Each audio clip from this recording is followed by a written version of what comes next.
talked about coaching the men's team, like, and you just took that on. Like, how were they? Yeah, so that is one of the coolest part of my experiences here. When I first moved to Iceland, I started practicing with the men's team. Mm-hmm. The coach at the time could see that I could skate and play, and I obviously was coming from the NWHL, so I was in good shape and I could really skate fast. And I really enjoyed my years coaching the national team. What advice would you have for like younger girls that, you know, back home are trying to make it? You never know what opportunities are going to come along. Like, you might get into the school you want, you might not. Mm-hmm. I was trying to find a way to stay there in the NWHL. I didn't get into the university, so I didn't stay. But I got a different opportunity in the hockey world, right? Yeah. So I think the most important advice I would give is... Hey everybody, it's Shali back with another podcast, and today I'm joined with my Icelandic mom, Sarah Smiley. Hi. Hi. I guess we're just going to get started. Just introduce yourself and what you do, who you are, and where you play. Maybe everybody wants to know why I'm your mom. That's a good start. Hopefully we look not that far apart in age. Shali lives at my house, and we have an apartment downstairs, and she's here playing hockey in Iceland, which is where I live, and have lived for the past 17 years. Who am I? My name is Sarah. I come from Toronto and grew up playing hockey there. Started a little bit late, as did many girls in my generation, because there wasn't that much hockey around for girls. Yeah. And started with the boys, and after a couple years found out there was also girls hockey, so I played with the Leaside Wildcats in Toronto. Loved it, did as much hockey as I could, worked on summer camps, and got hired really early to work in summer camps because there wasn't female staff. Because you were just that good. Oh, because there just wasn't girls around, so I had only been practicing hockey for probably a year and a half, and I got offered a summer job working at the camps. That's awesome. So that's, I think, how I really developed my skill, was through coaching from a young age. And so I just fell in love with the sport and played as much as I could, and then went to the University of Windsor, where I did my degree in human kinetics, and I played hockey there, which was, of course, the big goal after high school, and that really helped me to get good grades in high school because I wanted to play university hockey. So you could say like playing at the university levels was a good motivation. Absolutely. My grades went from 60% average to an 80% average when I figured out that I could play hockey in university, and then I really got into studying, and because that was my goal. So I played at the University of Windsor, and then after that I moved to Montreal and played one season in the then NWHL. Yeah, so a little bit about the NWHL. Yes. It's what was before the CWHL. That's right. And before the PWHPA and the PHF. Yes, exactly. So we're going way back. Yeah, a few years back. So, okay, how about we talk about like the process from playing at Windsor to playing into the NWHL? Like, what was that like? Basically, I just had a friend that was moving to Montreal and said, hey, do you want to come? We can try out for this team and try to live there for a year. Like a walk-on tryout. Yeah, absolutely. Interesting. And I just thought it sounded really exciting and was motivated, and happily they took me on and became a third, fourth line player, and was really happy with that role. It was such a great experience. It was an Olympic year, the year I went in, so the Olympic players were centralized. And then after the Olympics, they came back, and it was so cool getting to practice and play with them a little bit. Man, I can imagine. Yeah. Little girl dream come true. Exactly. Okay, so like moving away from that, like how did you end up here in Iceland? Right, so I was living in Montreal, and I had applied to the University of McGill in the biomechanics program in Masters, and I was rejected. And I was kind of thinking, okay, what am I going to do now with my life? I was interested in playing in Europe, but I hadn't started reaching out or anything. I didn't know where to go or how to start. I knew people were doing it, but didn't really know the way in. I was just really lucky to get an email. And an email was sent from Iceland to a Canadian coach, who sent it to his players, who sent it on to their friends. Wow. And that's how I got an email, we're looking for a female player to come to Iceland. Interesting. I got the email. It was a 2-team league at the time. One team in Reykjavik, one team in Akureyri. But it was an opportunity to play abroad.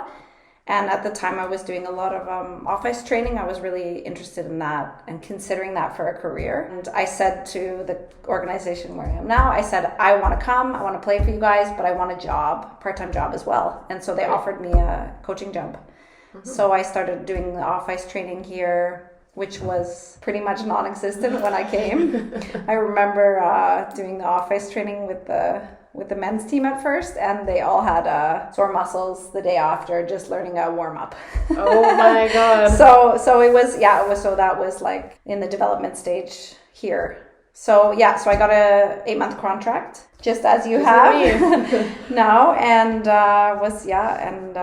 came and started working with all the teams right away. I just the head coach said, I want you to come and help me with this group, and I was just happy to be involved and started working with the kids, and that meant starting to learn the language one step at a time. I came back again for another season because I was really enjoying the experience, really liked being here. And then in my 3rd year, they offered me the head coach position over the whole organization, including the men's team. Oh, the men's. Yes, we are going to get into that. Yeah. Because that must be very interesting. Yeah. But what I want to talk about first is like, why you've been here for 17 years? Like, why? Yeah. Why? Why? Why? So it's a really visually beautiful country. It's a really safe country, and the culture is quite similar to Canada, if even more so. Women have a really high standing in this culture, like it's more equal pay, or close to equal pay, and it's advanced. I mean, it's not perfect. There was a lot of good things that I just felt comfortable here. It's a small town. The hockey club itself is like a big family. And so when I came here, I just felt like they took me into the family, and I just felt so at home. Then when I took over as head coach, I also started summer programs, and I had a year-round hockey job. Okay. So who wouldn't want to stick around for that, right? That's true. So 1 year became 3 years, became 5 years, and all of a sudden met my husband and made some kids, and now there's no turning back. But the program has been so much fun, and I've been able to bring a lot of my ideas or ideas that I've gotten elsewhere and implement them, and just totally supported by the club to bring the program wherever I think we can go next. Yeah. It's crazy to think how you came here and people, they didn't really know how to warm up, and now they were sore from that. So it's really cool, like the progress that you helped this club develop. Yeah. Very cool. Yeah. What would you say was the biggest challenge you faced when you got here in your 17 years of being here? I mean, the language is obviously the language was a big challenge, of course. I was homesick sometimes. There was a bit of that, and long hours at the rink, that was challenging. But language and homesickness, those were the work at the rink is hard, in that you need to like put a lot of hours in. You have to be committed. Things don't always work out. You have to try again, but that's all fun. But I was definitely homesick sometimes, but I always tried to like go for a walk when I was homesick and look at the beautiful country, and never gonna get over that. No, these views. No. So that always helped me a lot. Yeah. All right, that's great. What do you do now? Like I said, when I took over as head coach of the whole organization in my 3rd year, and that meant I was on the ice from sometimes 3 p.m. until 10 at night, and that was a bit much. I also took on the men's team that year, and I really enjoyed that. It was really challenging, but I found it pretty stressful. Yeah. I found like coaching at that level was stressful. I've also coached the women's national team. Yeah, we'll get into that too, like later. Yeah. I enjoy that, but I take it really personally if we win or lose. So that kind of started me on the path to working with kids and youth, and I really enjoy skill development, and I really enjoy taking a kid that has never played hockey and teaching them to skate and watching them grow. And now I've been doing it for 17 years, so the kids that I've seen grow up are playing now in the national teams and in the men's and women's teams, and yes, we're going to get into that also later, how rewarding that must be. So we talked about coaching the men's team, like, and you just took that on. Like, how were they? So that is one of the coolest part of my experiences here. When I first moved to Iceland, I started practicing with the men's team. The coach at the time could see that I could skate and play, and I obviously was coming from the NWHL, so I was in good shape, and I could really skate fast, and I could skate with them for sure. And it was, I think, the first time that they saw a woman with a higher level of skill, and I knew the game. I knew about different parts around the game, and they just gave me this automatic respect. That's great. So that was something totally new, because I found when I was going into the men's environments in Canada, that I had to earn my respect. I had to work so hard to get the respect in different jobs that I've had of my coworkers. And here I was just given the respect. As soon as they saw me on the ice or heard me talking, they were like, well, she knows what she's doing. Yeah. And so when I took over as a head coach for the men's program, they just gave me the reins without question. And that's amazing. It was very cool. That's awesome. Yeah, it was really... It must have made you feel a lot more like at peace and at home too. Yeah, for sure. And I was, I felt really comfortable what I was doing. I didn't question myself. And then you coached your husband. Yeah, and then one of the players on the team, we started dating and... Never looked back. And then, that was maybe a good time to retire the coaching position from the men's team. But the real reason I quit coaching the men's team was because I found it, I didn't find it. I found it stressful. Yeah. I found that, I'm sure some coaches just thrive on that, but for me, like, it really hurt when we lost, and I took it very personally because I always thought, I could do a better job, And do you want to tell everybody why women player can't play with men's anymore? So there's a rule here that women can't play in the men's league because I laced up my skates for one men's game when they were missing some players, and I open ice hit a guy and he dislocated his shoulder, and then they made a rule that they can't. No girls allowed. I mean, it might be for the best. I don't know. Yeah. But I think goalies are still allowed to play though. The goalies can get exceptions. Yeah, they can. But I also understand that a woman playing in the men's league would make some of the guys uncomfortable. Can I hit? Can I not hit? So I can respect that side of the coin as well. But you can hit. Yeah. Proven.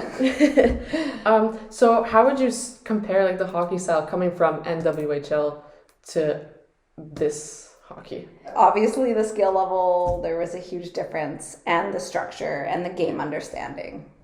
Yeah. All of those things. My job was to be a leader and help to teach the girls how to play the game and try not to be a selfish player at the same time, which I think is probably what a lot of female players going over to Europe sometimes experience, that they're going in and the level's going to be a little bit below what they're used to, and then just trying to find a way to contribute and help the game grow instead of focusing on yourself. Yeah. And I enjoyed doing that a lot.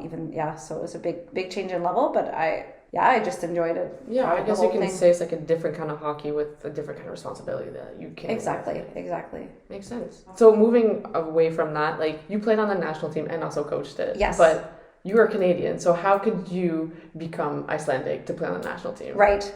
What's the process for that? So it's a big process here. People from North America have to wait about 7 years of living and working here on visas before they can apply to citizenship. There have been some exceptions made, and that's the route I went with the backing of the Federation. People wrote, letters on my behalf, and I just applied and got in, which was amazing. I think it might be a little more difficult today that they're getting tighter because there's just so much immigration around the world and everything. But I managed to do it in 5 years, so that was really great. I was so excited to get to play for the national team. That was insane.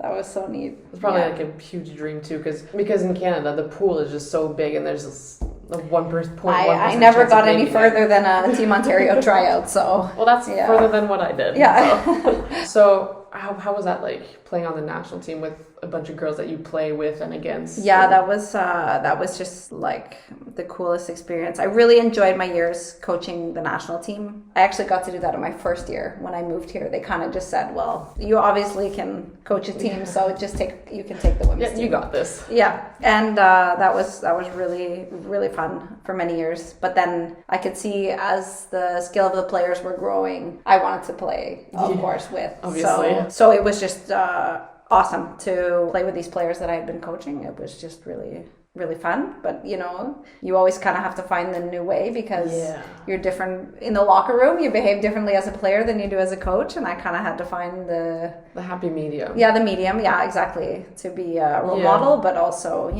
And I guess gotta have some fun. And that's the warning you gave me when I went on the national team for the goalie. Yeah, it's like, hey, I know you play with and against them, but you gotta watch out. Which, you're a coach and it's your job, and but it was really fun to get to know the girls I played against. You play against them, you're like, I hate you, but then you actually meet them. You get to know them. They're actually really nice. Iceland is it's now just a 3-team league, and it's very small. Yeah. So everybody has to kind of learn to play together and play against each other. Yeah, and the hockey world is extremely small here.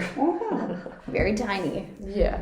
Okay, so moving away from that, we're going into something very, not emotional, but emotional. So you had a concussion, a career-ending concussion. Yes. First of all, how did it happen, and how did you deal with all of it? Yeah, like I mentioned earlier, I have kids. I have 3 daughters, and every time I had one of them, I worked my ass off to get back in shape and to go back to the national team. It was so motivating. In 2020, then I had my youngest daughter in 2019, and in 2020 I was going to World Championships. I had been working really hard to get there. Home too. A lot of sacrifices. It was here, the home tournament in Akureyri, playing in front of all the family and all the club, It was a really big deal. So then I got a bad hit in the game. I didn't feel great, and I kept playing, which was a big mistake. Oh no, yeah. But it's hard to read. It's hard to know if you have a concussion or not. Sometimes it can be tricky. But I probably should have stopped then, because then I got hit again from behind. In the same game, just a few minutes later. And then I knew for sure that I had a bad concussion, and I left the game. It was mid-tournament. I think we still had a couple games left. That really sucked. I was hoping that I would be able to just feel better in a day or so, but next day, still feeling fuzzy, headache. Day after that, week after that, 2 weeks after that, I'm still feeling the same way. And that went on for about 3 months that I had bad concussion symptoms. And I have 3 small children at home. They were 1, 3, and 6 at the time. So it was really hard to be a mom and a coach and have concussion symptoms. Yeah, so I can imagine how hard that must be. I kind of decided at that point, I was 37. And I decided that was kind of it for my career. That would be the smart decision, would be to stop. Like in the long term. In the long run, because I didn't want to do that again, Yeah. Especially to my family. It sucks having a concussion. And I was playing Old Boys a year later. So a little bit about Old Boys is basically beer league. Beer league. No contact. Yeah, without the beer and the contact. Yeah, there was no beer. Yeah. There was not supposed to be any contact, but big guy ran into me accidentally about a year later. And again, I had the concussion symptoms. So then I realized, okay, no rec hockey either. Yeah. It's just a little bit dangerous for me. And that one cost me 2 months. 2 months of recovery. Rough. So I really am conscious about it, and at this stage of my life, I don't really want to expose myself to that. Yeah, of course. People are always asking you to make a comeback, at least to coach, or to just play against the weaker teams. How does that make you feel? Yeah, it's really tough because I want to. I love hockey. I love playing hockey. There's nothing else in the world that takes me out of my body as much as just focusing on the game. And I came in on a goalie practice this year and took some shots on you, and ripped. That was the most hockey I'd done in a few years, and it was so fun, but at the same time, it made me a little bit sad because that's, I know it's really dangerous for me to play. And probably extremely bittersweet too. Yeah, exactly. But that being said, I'm a coach. I'm coaching more than 100 kids. I really try to just lose myself in their games and their development and enjoy that and be so grateful for the career that I had, because stopping at 37, I know players that have been injured at 20. Yeah. And I just think I shouldn't even complain because I really got to play for a long time and had such a great career, played university hockey and WHL here in the club and, playing in Europe and for a national team. Yeah. So I can leave quite satisfied and stay involved in the game. And now all my little girls, they of course put them into hockey skates, so they're starting their hockey journeys as well. Do you think they're going to play on the club hockey or the national team? I have no idea. It's up to them. If everybody's going to learn how to skate in our family, and then they can decide on their own. They can decide if the game is for them and how much they enjoy it, because I think that's what makes the difference.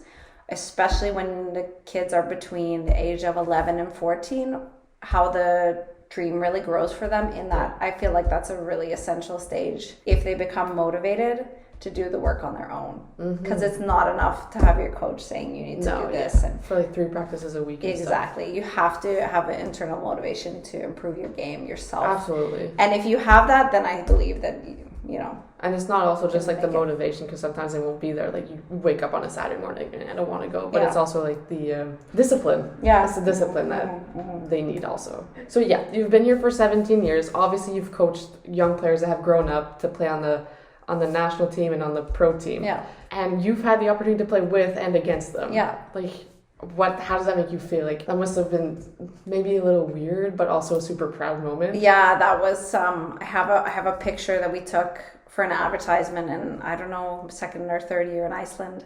And it's me and these 6 girls that are on the practice, you know, they're between ages 6 and 8. And that's all the girls that were practicing. We had this great picture. And then I realized, they're all with me in the national team program now. All of a sudden, you know, oh my God, 10 years went by, and oh my God, like, look at these, and they're like so good. They're like better than me. They're very good. And I'm like, what happened? It's all in the coaching. Yeah. But they just grew so much as players, and then all of a sudden we're together in national team camp, and it was, and we really, of course, we redid the picture because it was pretty. Gotta do one of those. Really proud of them, and it's like the thing that really keeps me going now, because I take in, 40, 50 new kids every year, and I got to teach them how to stand on their skates and hold a stick, and just have the patience to do it again and again, because I know where it's going now. Like, I really have confirmed I've seen it. Yeah. It really keeps me going, doing the same stuff again and again. A couple of years ago, there were 2 teams in Acunator. There was an older women's team and then a younger women's team. So obviously you played against them. Yeah. While still coaching them. Yeah. I'm assuming. Yeah. Well, most of them had moved on into at that point I was like, now I mostly coach players under 12. So those girls had kind of newly graduated from my program. Yeah, and then I had to play against them. So do you recall like a funny memory or a weird memory that would happen? Would you lose against them? Yeah, there were some lost games for sure. But I don't know if I remember any. There was a lot of drama. There was a lot of because we would also practice together as a group. So if there was a tight game, it was sometimes tricky in the locker room after. But it was never usually with me. I really try my whole career here. And just the way I was as a player, to play a really clean hockey. Yeah. That's just the kind of player I've always been. So for me, I just really focused when I was playing against those younger players. Like, I don't want anybody to get hurt. Yeah. I was always just really respectful, and obviously there was no trash talking. Obviously not. To the children that I had been coaching, just more like encouraging them after the games, and that's great. High fives if they would win us older ladies, and all of that. That's very interesting. It's not something that you see especially back home. Exactly. Yeah. So how would you say like the progress that for the women's program, that the progress since you've been here to today? Like, right. How would you define that progress? That's really been a lot of fun, and that's what I focused on the most when I first came to Iceland.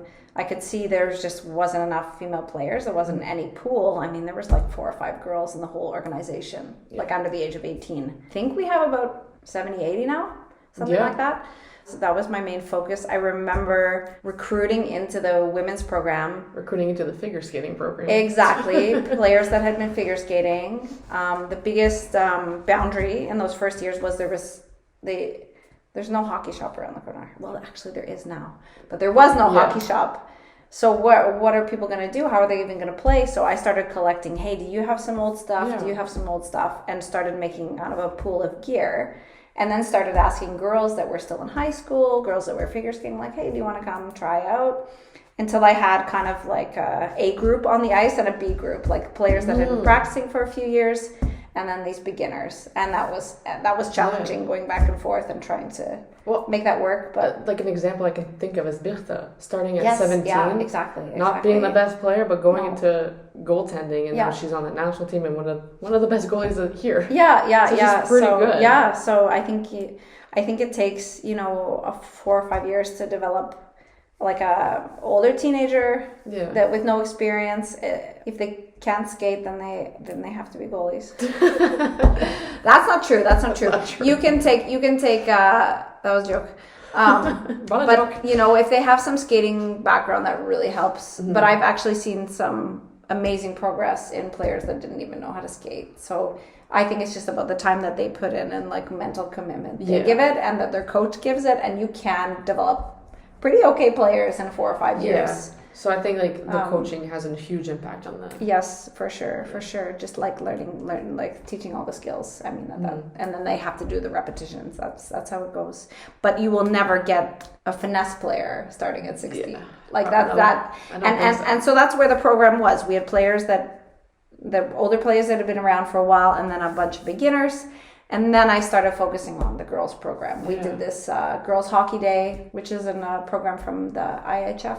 Where we'd have like an event every year and advertise really well, and it was just for girls. And we slowly started getting in more girls, but I think the biggest difference was just the fact that I was there on the ice. And then all of a sudden the moms and dads could see, it's not for brother, just for brother, it's also for sister. Yeah. And then all of a sudden there was just girls coming. And at this point, I don't need to do specialized girls recruiting. The numbers seem to be, they just come in 50-50 into the program. Yeah, because that's insane. Yeah, it is unbelievable. I don't know what other places it's like that in the world, but... I don't know, but it's crazy the impact that you had just, being on the ice and being a woman, being like, having parents and kids be like, I can also do that. Yeah, I think it was just kind of, you have to see it to be it, and just having a woman on the ice, like, changed everything here, so... Yeah, that's amazing. Yeah, and even for like the men's program too, it's like probably giving the women's side a little more respect, seeing that the intelligence that you have and the knowledge that you have in hockey, and the fact that you can actually do it, walk the talk. Yeah, exactly. It's amazing. We can wrap this up with this last question that I have is just, and what advice would you have for like younger girls that back home are trying to make it? Working hard to get it. You never know what opportunities are going to come along. Like, you might get into the school you want, you might not. Mm-hmm. I was trying to find a way to stay there in the end of BHL, and I didn't get into the university, so I didn't stay.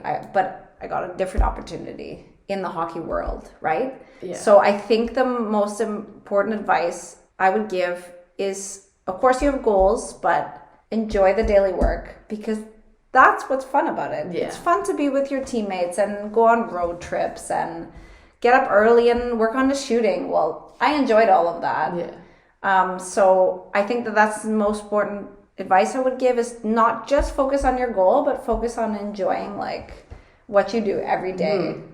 Like trusting the process and just... Yeah, because that's what's fun about the hockey. That's why we do it, right? And you don't know where your career is going to go. So just try to live in the moment and enjoy like the process. Could you imagine your life, what your life would be if you did get accepted in McGill? Like, exactly. It would not be I would not have had this cool opportunity. So sometimes you're going to get a failure, but something else is going to come out of it. And that's why it's important that you just don't focus too much on your goal and just enjoy the game for what it is. I think that's great.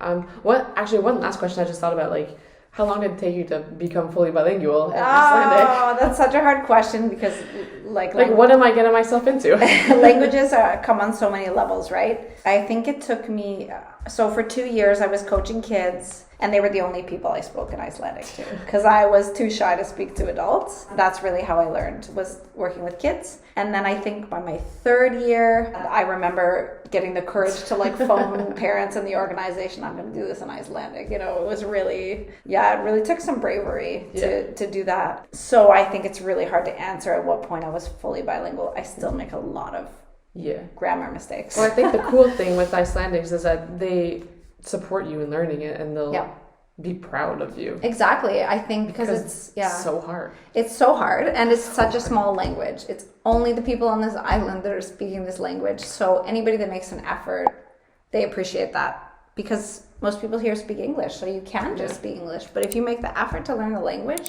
people really appreciate you. Yeah, and the effort. Yeah. Yeah, and that's just one of the best things about Icelandics in this country. Yeah. So, well, thank you so much for coming on and telling your story and everything. It was nice to have you. So, I mean, I'll see you later because I live here, but maybe we'll have you on again. Okay, cool. Okay.